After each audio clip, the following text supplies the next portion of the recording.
This is your Other Sisters podcast.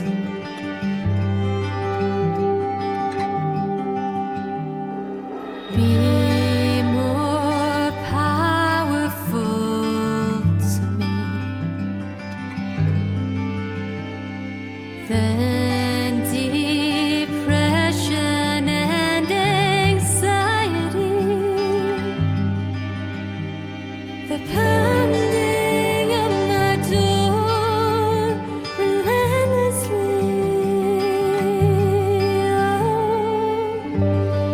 Daddy, please don't give them the key. All right, everyone, welcome to the first YOScast. 3 years in the making. What in the world? Here we go. Thank you for tuning in today. I have two guests. I have Ashley and Johana-Marie. Hello. Hi. Hey, everybody. How's it going? Good. Pretty good. I love it. So usually on Tom's YOScast, he starts by turning the dial. Well, my thing is going to be lighting a candle. I don't know for ASMR purposes if you could have just heard that, but a candle is lit for those who are listening. Cool. And it is cashmere. So we are really in denial that summer is here. I can see that with your long sleeves. Yeah, I'm totally in denial. And I live in South Carolina and it's terribly hot. That's what I say. It's got to be as hot as it is here. Yep. I'm sure all of us can attest to it is in fact summer and it is in fact August. In my room, it feels kind of like October here, 75 degrees. Hey. All right. Another thing that Tom does is do a sponsorship on each episode. And so I'm going to say that this episode is sponsored by the Am I Gay quiz that is often found on top of any kind of URL that some of us may or may not have clicked way before we came to terms with our own sexuality. And maybe they blocked this before we actually did. So. Somehow the internet always knows before we do. Because it's been watching us for a very long time. Absolutely. The Lord will use anything from Zanga to TikTok. Apparently. All right, y'all. So today we're talking about women's inclusion in Side B, which was inspired by Ashley's episode that aired in 2021. Ashley was a Life on Side B host, and I really wanted to have her on to talk and reflect about that episode, but then to also reflect with Johana-Marie, as she's a prominent voice in the community, and then also for the three of us to look forward and see where women's voices could be even more magnified, where are some areas that could be improved upon, and just other comments that we have, other things that may come up. So like I said, the podcast that Ashley did with Life on Side B, it aired back in 2021. So for both of you, what are ways you have seen women's voices elevated since then? I mean, I think when it comes to Side B spaces in general, there are more women there, whether it's in like Facebook or in other online groups, at retreats, and things like that. Some of which y'all reflected on, Ashley, in the podcast. I think you and Joanna Finnegan were talking about that, like, and Sarah were talking about that, like 10 to 1 to 5. It went from 10 to 1 to 5 to 1 by 2021. And I think it's a little better. I don't know if it's 50-50, but it feels like there's a better than 5 to 1 representation in most spaces. Maybe like 4 to 1. Or 3 to 1 even. But it just that the number of women in any given space, to me, has, as far as I can tell, has increased.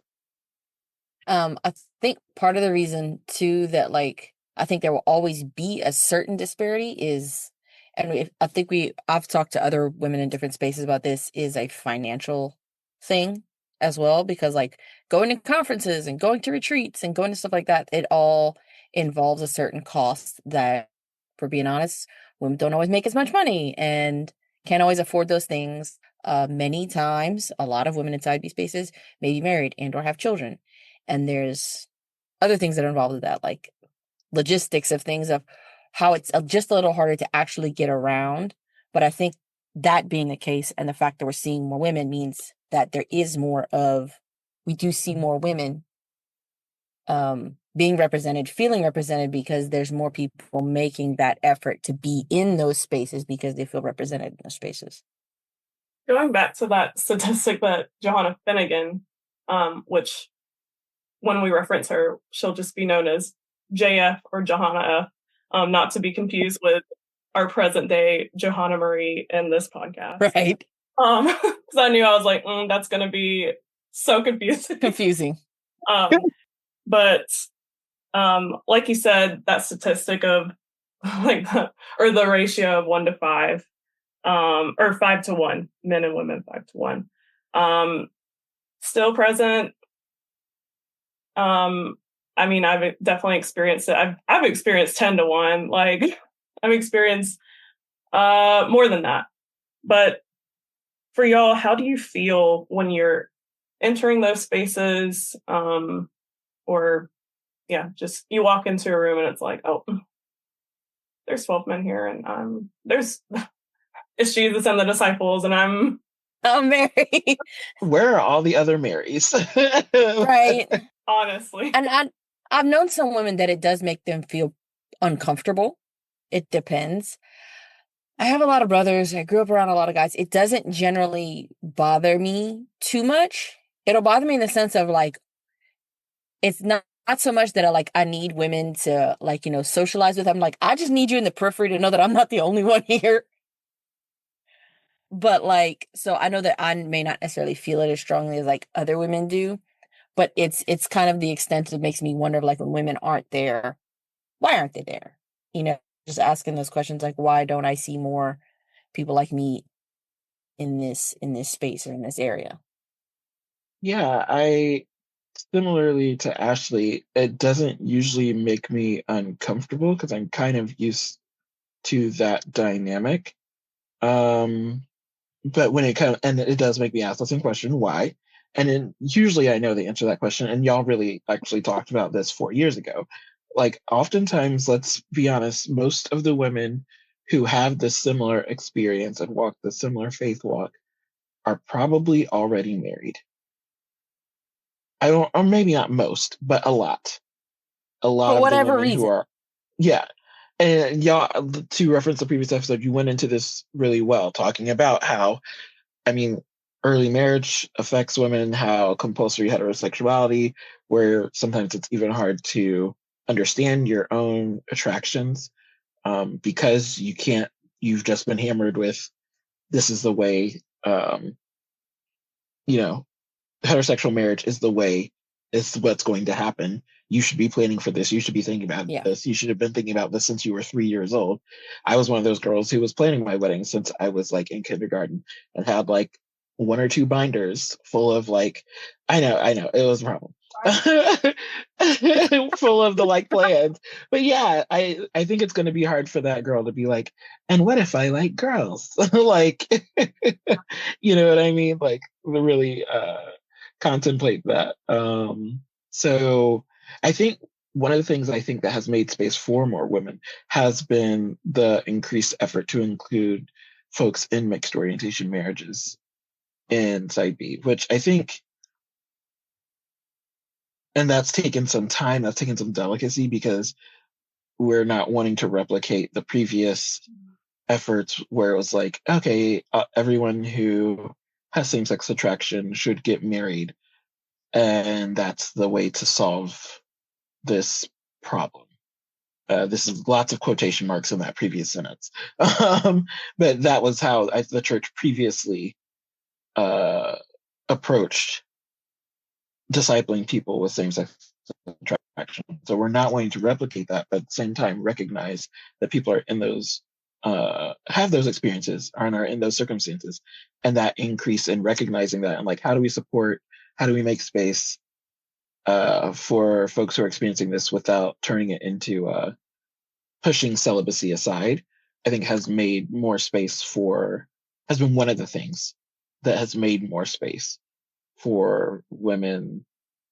And I think the more we do that, I think, and I'm saying this is a supposition, I'm thinking the more we do that, the more space there will be for women who are in those circumstances. Things like childcare, things like conferences that, take into account that people have children, whether it's because of distance or cost or, venue setup, all of those kinds of things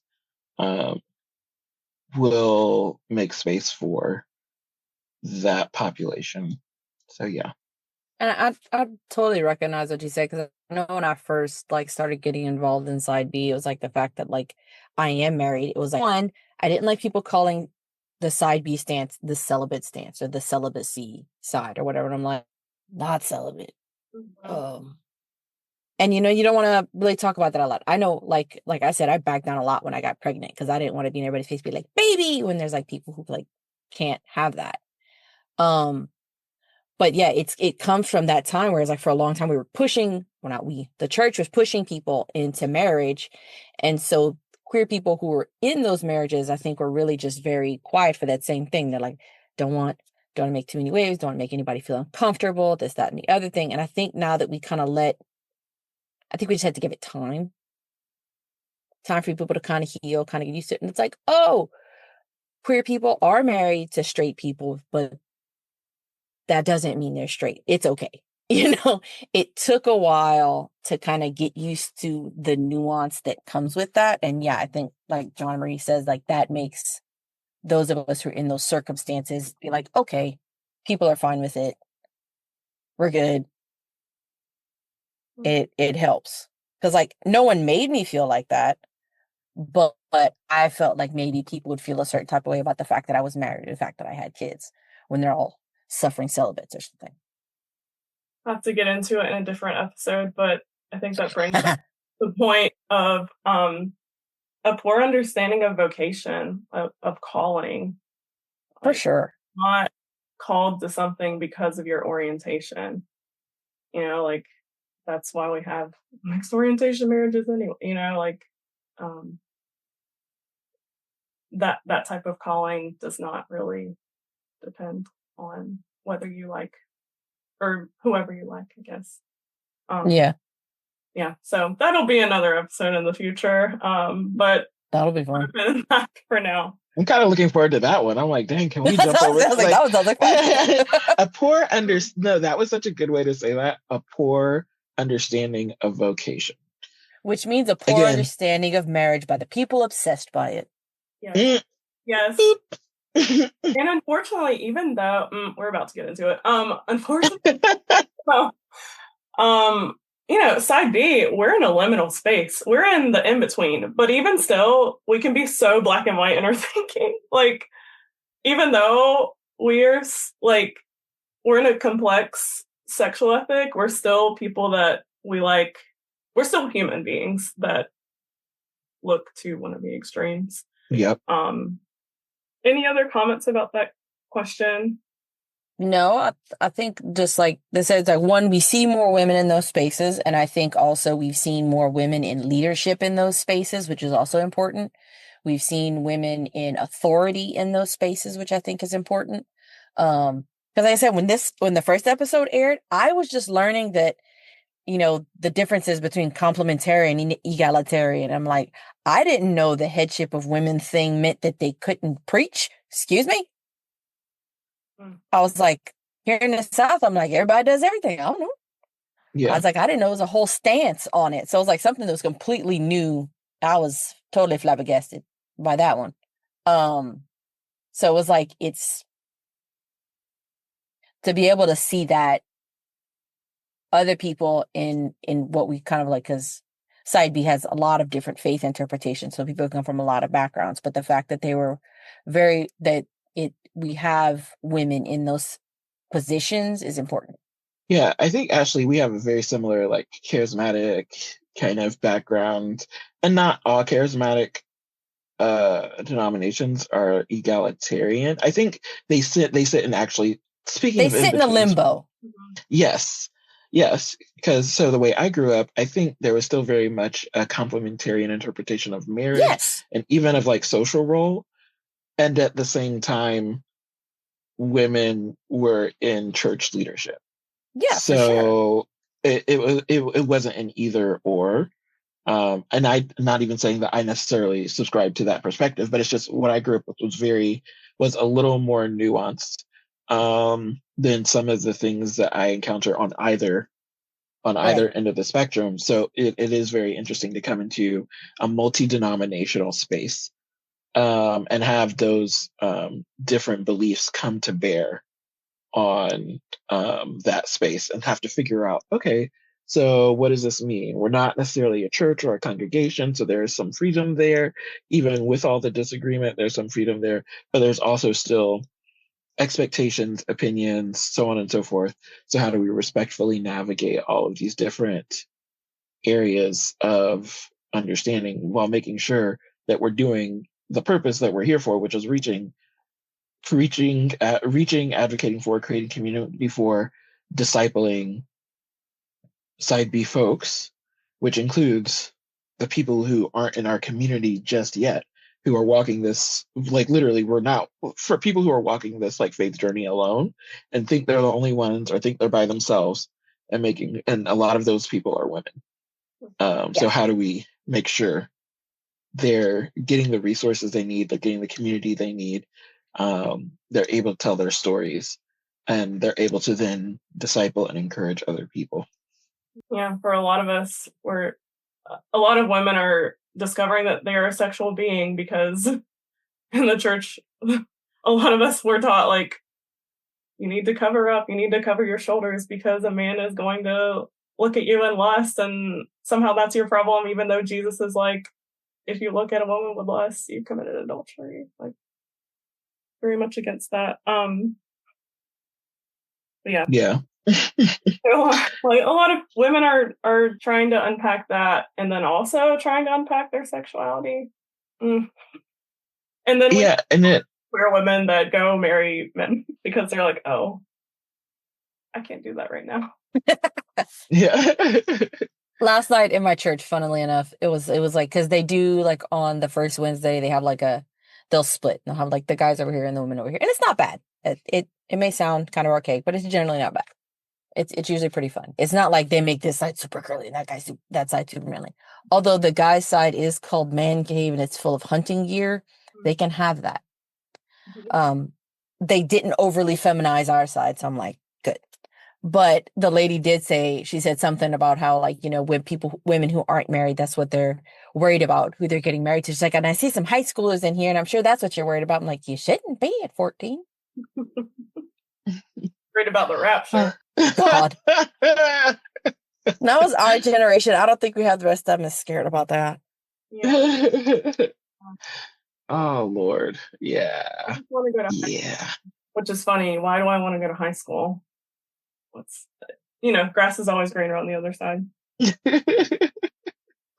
kind of touched on it already, but what else do you think is different about women's inclusion in the broader church than women's inclusion in the side B world? What's different? Yeah. What do you think is different? Exactly. I think we kind of touched on it. It's like every denomination or the church in general has their own battles to fight with that. Like, I've got so many opinions that it doesn't even form an opinion. Yeah, they're still figuring that out. And I think inside B, we just kind of decided that we figured out at the very least kind of how we're going to do it. It's like we decided, it's like, yes, we're going to have women in these spaces. They're going to have positions of authority. They're going to have speaking positions. And it really wasn't something that had to be debated very long. And the church is just, they're going to debate it till the end of time. Right. Yeah. If anything, the side B movement, because it's interdenominational and because it's smaller, interdenominational, mostly made up of people who are somewhat marginalized outside of the church or inside of the church, ostracized. And at the very least seen by the larger church as somewhat outside of gender norms for one reason or the other, whether or not they may completely look like a straight person. It also kind of plays into that. Yeah. I think not being a church, Yes. not being a denomination, not being one organization as much as a loosely networked group of people who share like faith journey. I don't know. I really liked. I know it's really Christianese, but I really liked the term like faith journey. Because I don't know. That's what it is. This is journey through faith, journey through sexuality. That's led by having faith in God. But that means people can come from like lots of different places to walk that together, to support each other on it. So yeah. It's interesting because earlier today, just to kind of switch gears a little bit, I was listening to a podcast about how there are commentaries that are mostly written by men. And so there's certain stories like the story of Hagar, Sarai, and Abraham, where it's mostly from Abraham's perspective. And it's not that Sarai was left in Egypt because Abraham didn't want to tell the truth that, yes, that's his wife, not his sister. And that Hagar we don't know about her, we don't know her perspective,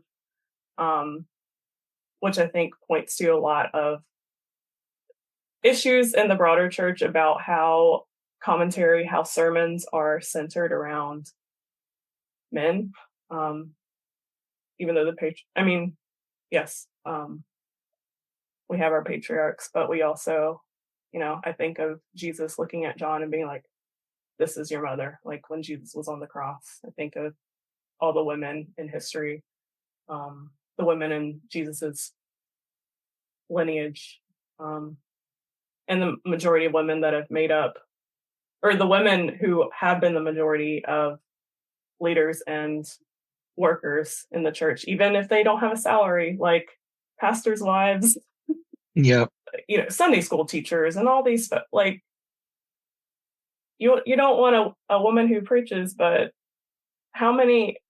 Let's look at who's teaching Sunday school, or let's look and see who's forming children, whether in the home or outside of the home, who is doing that primarily, and who is, just leading the education of children and other people, not just limit it to children.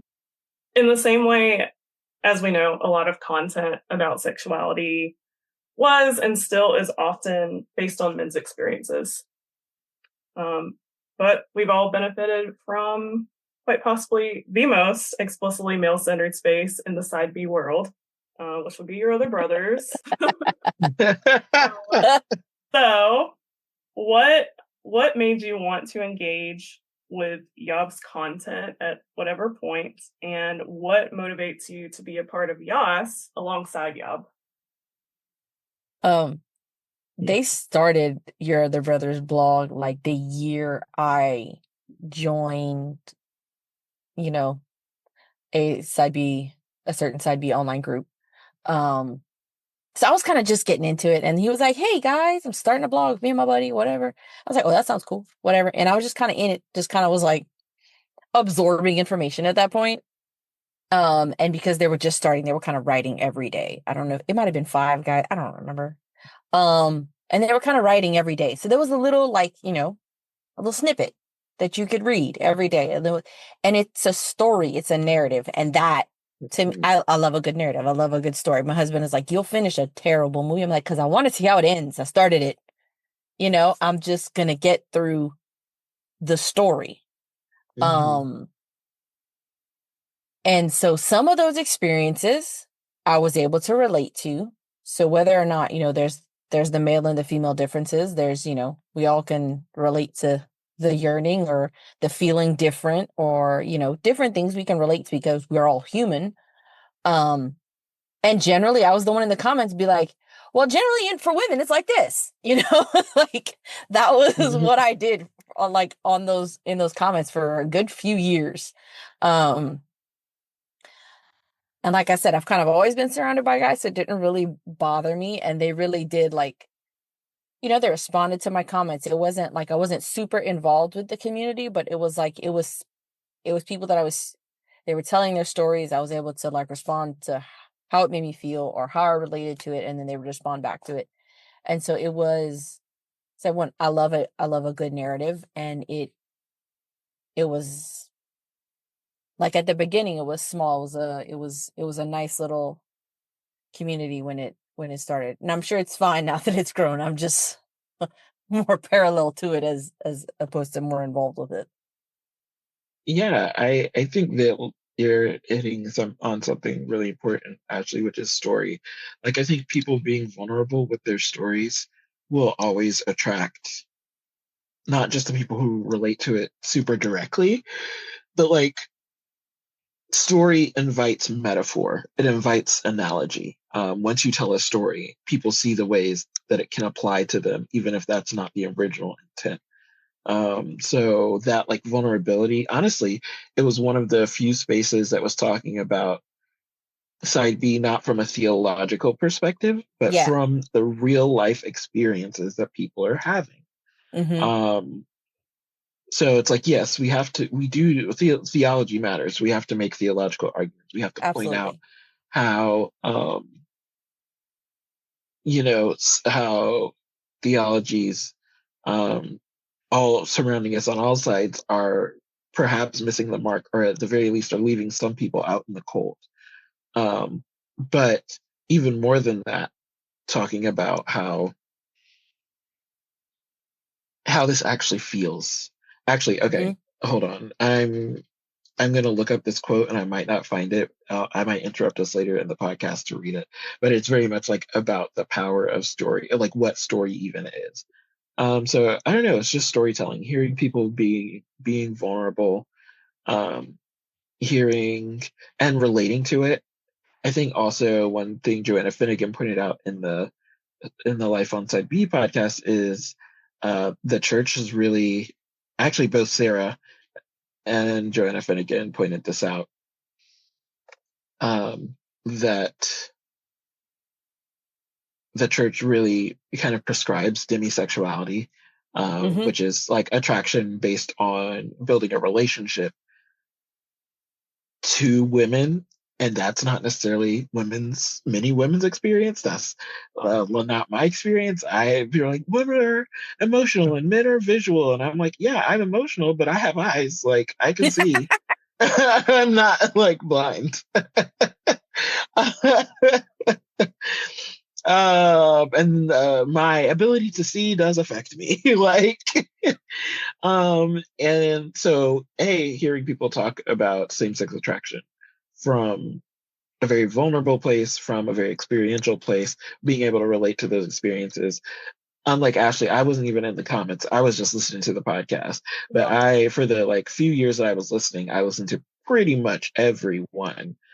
Regular, oh, we know what today is. Yeah. Press play. For 2 or 3 years straight before I ever went to a Revoice, or maybe 1 or 2 years. I don't know how long the podcast went on before Revoice started. They started the podcast because I think it was the year I moved back to the States. So I think it was they started the blog in 2015. I think they started the podcast in 2016. Because I remember I was working at a restaurant. When I would get in the morning to clean the tables and everything, I'd pop in the podcast to go wipe down all the tables. Mm-hmm. Wow. So yeah, from 2016 to 2019, your girl was mainlining every single episode. So yeah, there were definitely times where I was like, oh my God, you're a bunch of boys. But even that moment was still a moment of a new kind of vulnerability and a new kind of almost integrity and sharing. This is my real experience, not papered over, not sugar coated to fit in a Christian mold. But here's the reality of it, and here's how Jesus is actually not how he's prescribed to, not how other people told me he's going to lead me in this, but here's how Jesus is actually leading me in this in the midst of my actual experiences. And that just wasn't as common yet. So yeah, I think Life on Side B picked that up as like the next step of like saying, again, here's my actual life, the actual things I believe, the actual things that I don't want to even say struggling with, because sometimes it's not a struggle. It's just what's happening. Here's what's actually going on. Yeah. And here's how the Lord is actually leading me in this particular area of life, from the perspective of a side B person. So it's, yeah, story and honesty rather than like lining up with a prescription of Yeah. how it's supposed to go or how it's really going to go. Yeah, I think When we- y'all lean into the struggle thing, because I mean, I'm pretty Oh, sure it's yeah. even one of Tom's like sayings or something. But like they kind of leaned in it in a way that I found encouraging, because it was like, these are the things I'm struggling with that people say I'm not allowed to struggle with. Like this is what's going on. And they, like I said, they like you said, they showed the good and the bad and the ugly and the TMI, and it was all there, you know, and in a way that was also like, even though it wasn't aimed at us as women, it was a space we were still welcome into. That like, these are the conversations we're going to have. If you guys want to be here, cool. And I Yeah. feel like the way church generally separates, especially like you're going to have all like the purity talks, the sex talks, so the girls over here and the guys over here, because nobody wants to hear about each other's stuff. And I was like, no, actually, like, I don't think it's a problem for us to know how the other struggles, you know? Mm. And I think that like that it's a lot of stuff that plays together really well. Yeah. I think one of the things that I think Side B has done just in general has made it so that I can see men as siblings, because I think when I was only focused on heterosexual attraction, it was very much about who was going to be my husband, which is a very actually objectifying way to think of men, the same as it is to think of women in an objectifying sexual way. It's very much like, who is going to fill this space in my life? It could be about anybody, as long as you check these 5 requirements. Da, da, da, da, da. It's like, well, what if that's your actual brother though? Like, talking about toxic femininity, what if he's your brother? Like, Okay. So you know how they always said it would like, don't hold like the whole, like way back, like the I Kiss Dating Goodbye days. And they were like, don't hold hands with whatever dude, or like, don't kiss whatever guy, because he could be somebody else's husband. I like that version better. It's like, don't be like planning to marry this guy. What if he's your brother? yeah, Leia. so much better. Yes. Oh my. It's like, ew.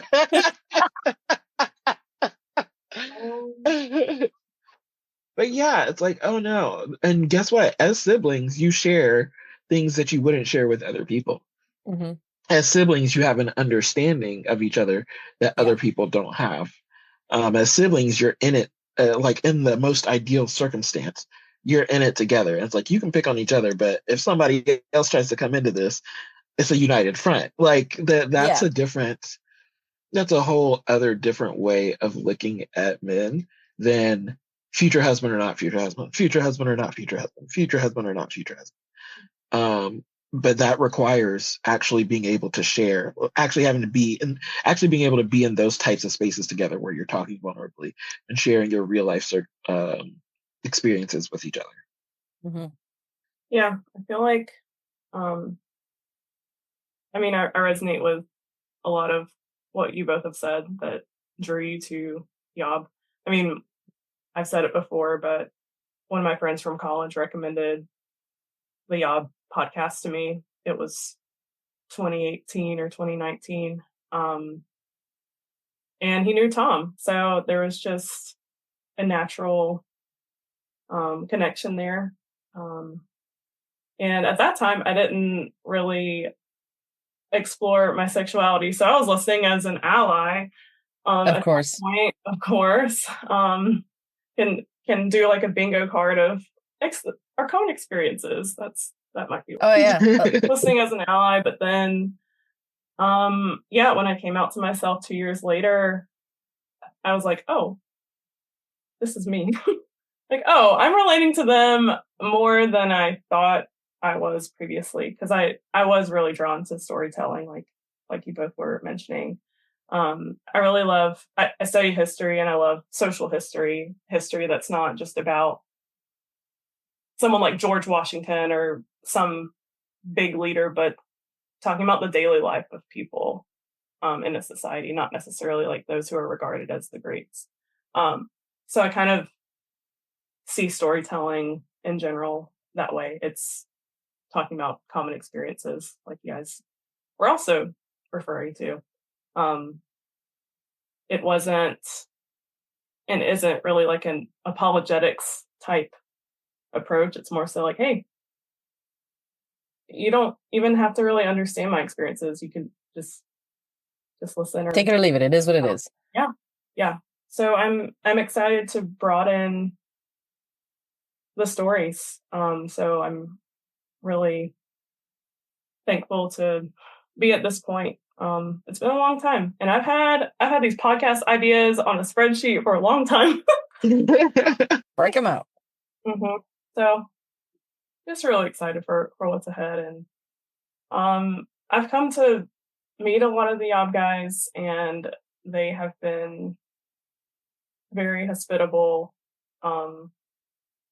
They have supported me in a lot of various ways. So very thankful for Yob. Yeah, and so it just made sense to come alongside them. And it has worked. Did find that quote. Can I read it? Oh, Well, yeah. Go ahead. So it's by Kazuo Ishiguro, and it goes, but in the end, stories are about one person saying to another, this is the way it feels to me. Can you understand what I'm saying? Does it feel this way to you too? And I don't know, that's really what I got from Yob. It's like, this is the way this feels to me. Do you understand this? Yeah. Can you like hold that? And does this feel this way to you? It really invited that. And Yeah. even as not a brother listening, I wanted to hear the stories. I wanted to relate, and did. So Yeah, and I think because of the reality of Christian content being male-centered, it really wasn't that odd for me to listen Yeah. to Haitians. And I was about to say the same thing. I was like, it wasn't weird, because what other choice is there? exactly. right. There weren't options at the time. There weren't options. Not really much different. And yeah, it's just something, it's a reality. Like, Yeah. there wasn't another option.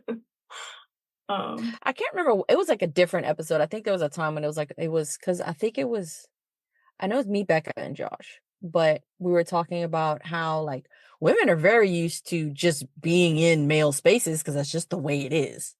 And Josh was saying that for him and other side B guys, it's something new for them to be, in spaces either with women or majority women, because they didn't have to, so they didn't. Whereas we know how to relate to guys and everything because we have to. And them, it was kind of like, oh, new things. It was almost like a new skill they had to learn, because at the very least, straight men make themselves learn how to relate to women because there's a motivating factor. Whereas gay men, that motivating factor is gone. And so if they never interact with us, they really don't care. And I think even more than more women, what I have seen is that attitude start to shift. Yes. Which has invited the more women, or made it a more comfortable space, I think, for more women. But just the like interest, and less of an objectifying interest, but a genuine interest, again, in the siblinghood. I feel like there's been more and more over time a blossoming of siblinghood as guys in the space have some have like called out when there's like insensitive, ignorant, or misogynistic things said. Mm-hmm. And as more guys have engaged with the information, leadership, whatever is women are able to offer in this space, I feel like I do feel like there is a growing sense of siblinghood. And where in the spaces where that's not, people have kind of been like, well, that's bad. And that's helpful. Or at least that's the spaces where I've drifted to, are the spaces created for where guys are invited into siblinghood with side B women, and are inviting themselves into siblinghood with side B women. So maybe I might also have rose-colored glasses because I kind of just ended up in the spaces where they were already doing that, but it does feel like it's grown. Yeah, when there's able to get to a point of the nuance of like you said, the siblinghood of like you're able to like, I do benefit from these relationships with the opposite sex person unrelated to procreation. And it's like, oh, it's still nice. It's still a nice, lovely relationship, even though it's completely different from what I was taught or what I expected. Yeah. Yeah. Valuing and respecting a person that you're not attracted to is very necessary in the church. Yeah. And one thing that I always think about is the dynamic of like, and we see it in literature and movies all the time. It's the gay boy and the straight girl. Oh God. And we can get into that at some other date too, because there's some other day there. But there's not as much cohesion with queer men and women. And I think because, they're not socialized to interact with us the same way. I think women are often socialized to be nice and kind to everyone, but men just are socialized to interact with women in one particular way, like you said, Ashley. And kind of, if they're not attracted, like straight men, if they're not attracted to you, they're not going to talk to you. That part. Like loud and clear, brother. Brother in Christ. And I think there's a lot of potential for some really beautiful friendships. I mean, I definitely benefit from friendships with queer men. And yeah, it's just been really great to have siblings. I don't have like biological siblings, and I've always wanted siblings, and I have them. And not just in like a Christian-y way, like, of course, we're all in the family of God, but at this point in life, I actually feel that I have siblings, and that relationship, like we've been kind of alluding to, that relationship lasts forever. Marriage will not even last forever, but our siblinghood will last forever. Yeah. All right, Ashley. When you look back at this podcast, what questions would you ask in this episode if you could do it over? I like thought on that for a moment. Like, I don't know, because I feel like we just end up repeating the same questions.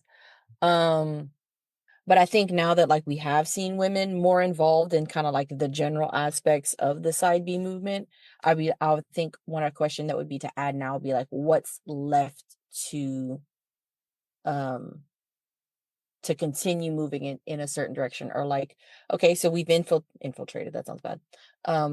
We've been invited into, I don't know, become a part of certain spaces and certain situations.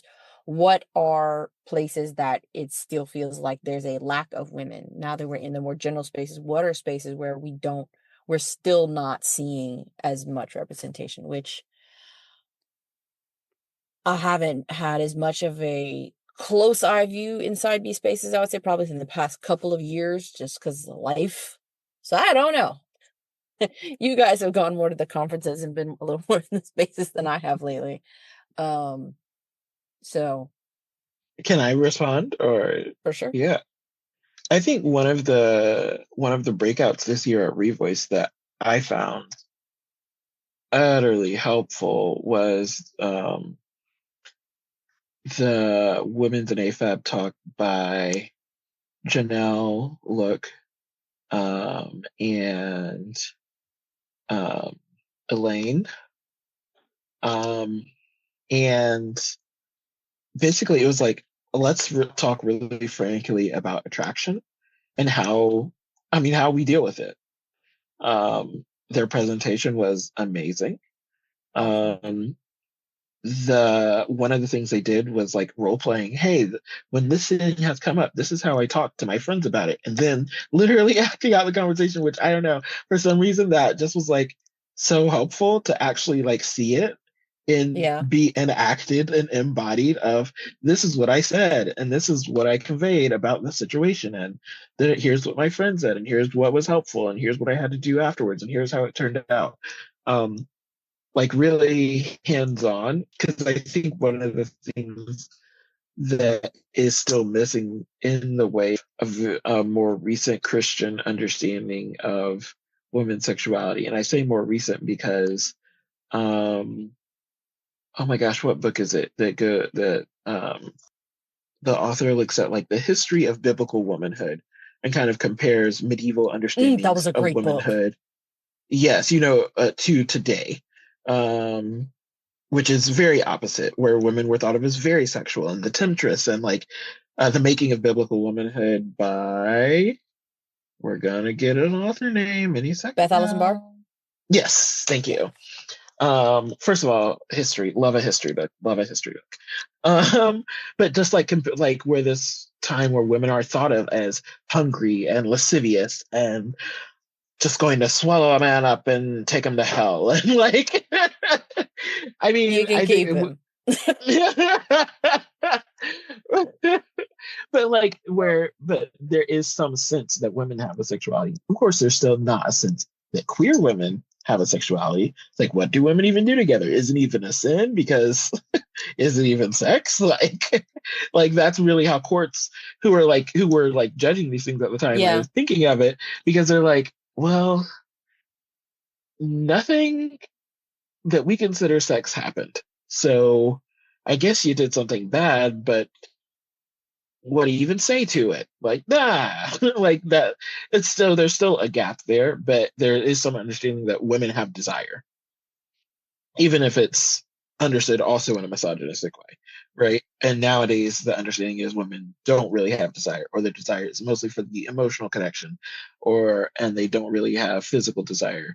So what that does is leave people who are actual human beings with physical desires not really being taught how to process them, how to like react, what is the healthy way of dealing with this in a way that lets me keep my convictions, but also doesn't breed shame and hiddenness and all that kind of stuff, and just unhealthy self-concept, and retains your sense of being the beloved of God and all that kind of thing. And if you don't actually acknowledge that women have sexuality and have desires, then you can't actually disciple women in their sexuality and in their desires. And so I think there's more space to be done in that part, because it was weird to be like, oh, we've been talking about this side B stuff for a while, but it was still really like shocking, not in the bad way, but shocking in the like, oh wow, I actually haven't talked to people about this yet. Maybe sometimes I'll mention, oh, I had a crush, but actually like sharing with someone, this is how I felt and this is how I had to navigate this interaction, and these are the boundaries I set, and this is what I found helpful or unhelpful. Like that conversation, I haven't been a part of that as much with other women. So I think there's still space to grow and actually just helping disciple each other through sharing our stories and experiences. Like I think also I kind of like come like alongside with what you're saying is like women have been more in these spaces, have been I want to say allowed to speak, have like spoken more on these topics, but at the same time kind of just regurgitating the information we've gotten from men's spaces. Like if you'll see many times that it's like, I told Elizabeth one time, it was like, it's like if you're having like, lustful issues, it's like take a walk, eat a sandwich, take a nap. And it's like, no, Yeah. That doesn't actually help me. I don't Apparently, that's all guys need. know. Shut everything down.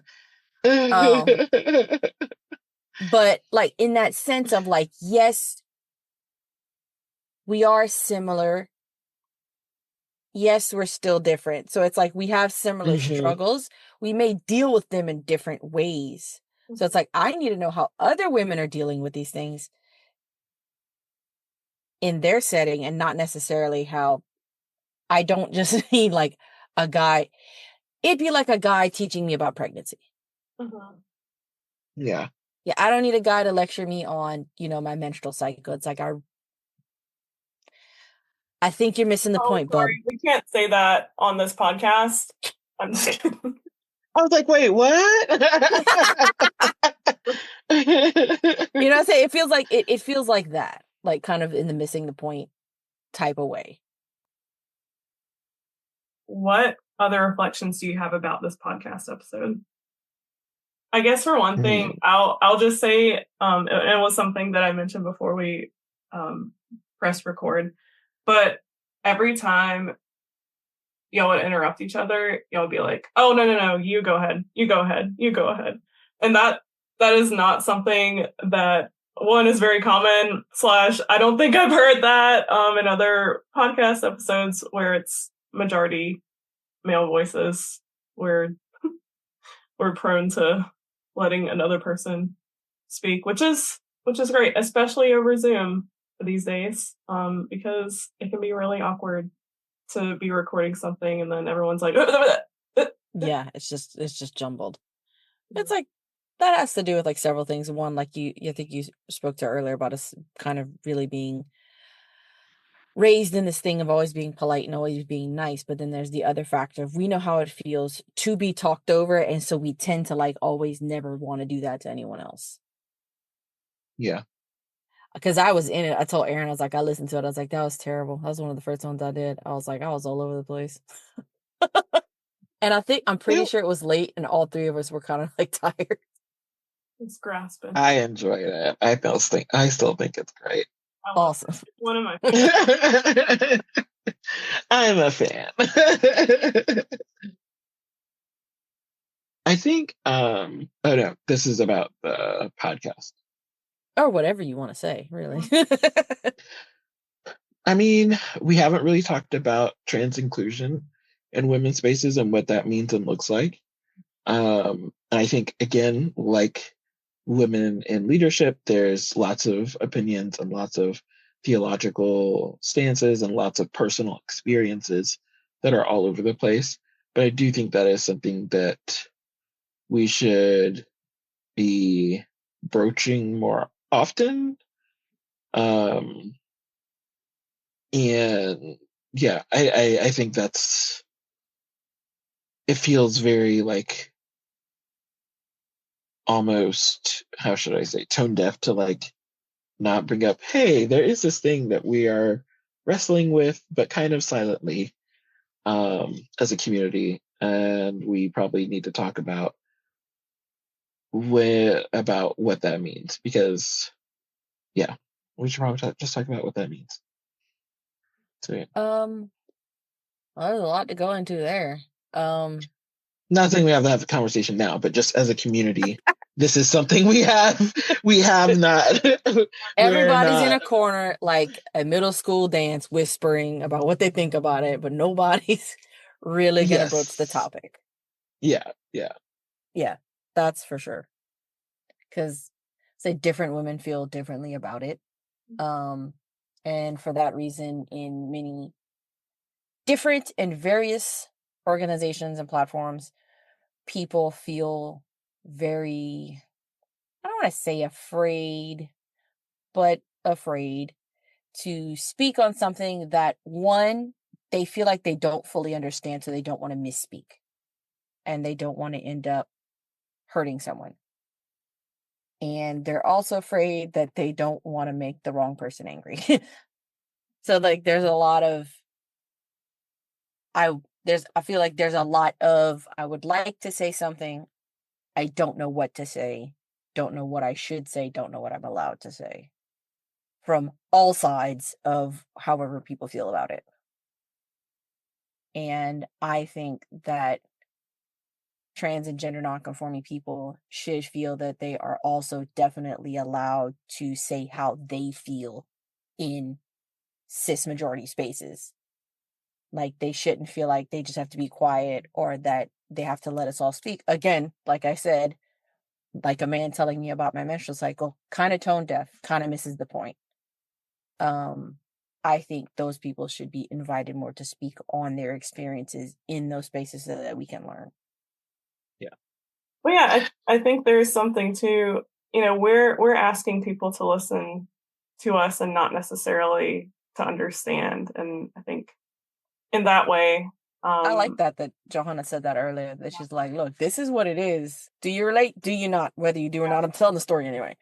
And I feel like being able to invite people, all people, to do that is always a good thing, with, all within reason. But there's nothing wrong with like being like, this is my life. I feel like people like me would relate to my life and wanting to, because I mean, there's nothing wrong with that, trying to make a space for you and your own, It was never about excluding us, because we were always welcome in. It would just, we weren't the target audience. Yeah. Yeah. I mean, the way I see it, there's value in being together, but then there's also value in having a space for ourselves. Kind of like what you just said. So I think that's just another reason why I wanted to do this alongside Tom. I value my relationships with men, but do I need to be around men all the time? No. And so a space like this is really important. It hasn't existed yet in the 3 years that I've been like, okay, I'm inviting people into a theoretical thing that doesn't exist yet. Right. Planting the seeds. Here we go. Yep. And I think that was one of my takeaways from being at Revoice and being at a dinner with a bunch of leaders in the community. And I'm sitting there like, wow, everyone's doing totally different things. And what I'm bringing is a totally different thing. So I'm like, I thought to myself, all right, well, I guess we're still doing this because no one else. Yeah. No one's doing it. Yeah, Not yet. Not yet. We're doing it right now. This is exactly Side B movement history right here. But man, shout out to the ones who really paved the way. I mean, y'all have both been in this space longer than I have. I'm new. I went to Side B boot camp. Hit the ground running pretty. But and feel free to shout out other people. But I'm thinking of Becca Mason and Johanna Finnegan. For sure. Yeah, like all the ones that put in the work when they really were the only women in the room. I mean, Johanna really being like one of them, like spiritual friendship was just a boys' house, and she was there, This is Joanna Finnegan, not me. Johanna Finnegan, not me. Yes. Like back in the day when like all of those spaces really were just guys, and there was like seriously like one woman to way more than 20 men, and they were the only one there being like, where do I fit? Really trying to be like raising their hand and saying something and put in the work for years until the rest of us figured out we were also invited to the party. It's been really awesome to also see the literature that's been either published as books or blogs. I mean, Revoice is doing a lot of our voices. Blogs that Johana-Marie has done, and other women in the community. I mean, the Side B Collective. Again, I'm just shouting. I haven't been able to keep up with the Side B Collective, but the little bit I've read has been phenomenal. It's been awesome. I'm so thankful. Very much so. Y'all's work in that online space.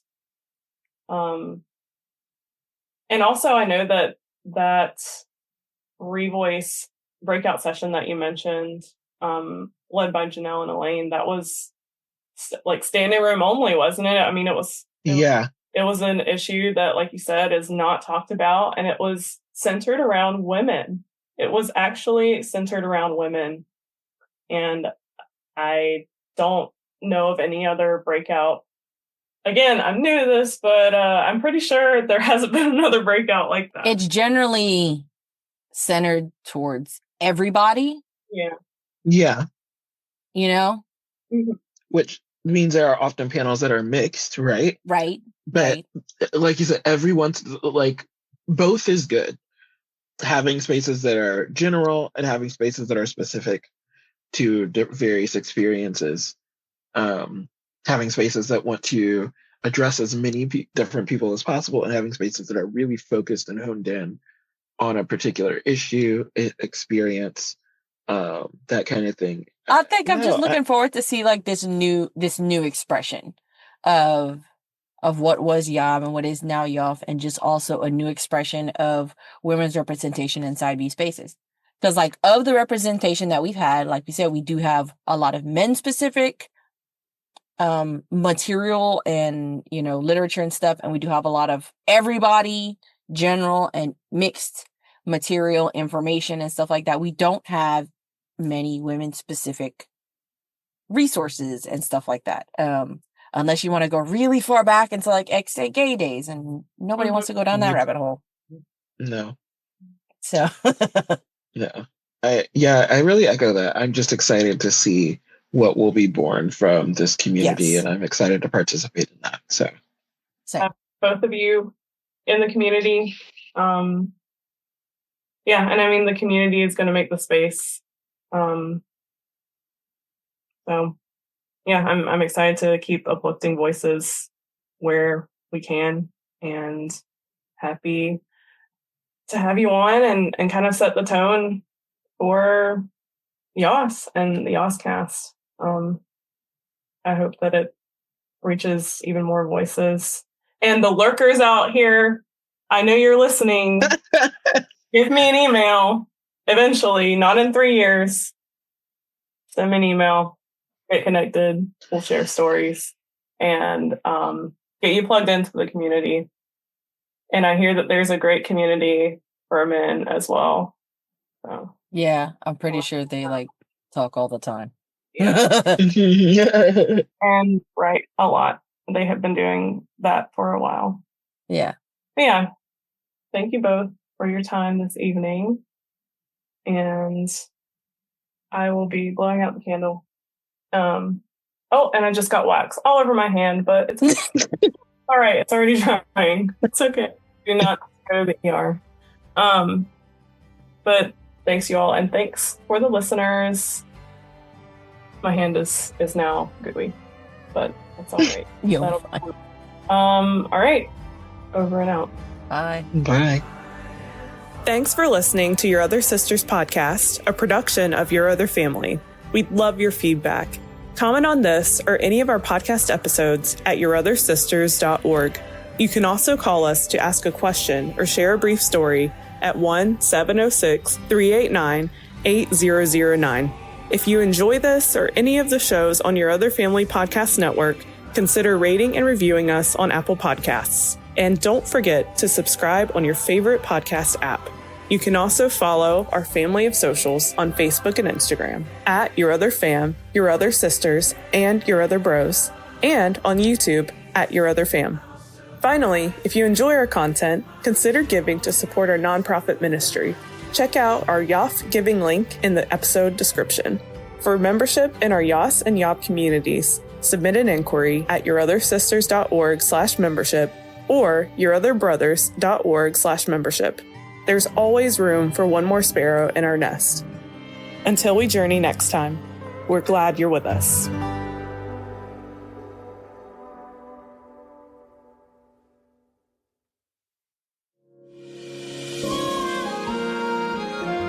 Your Other Family.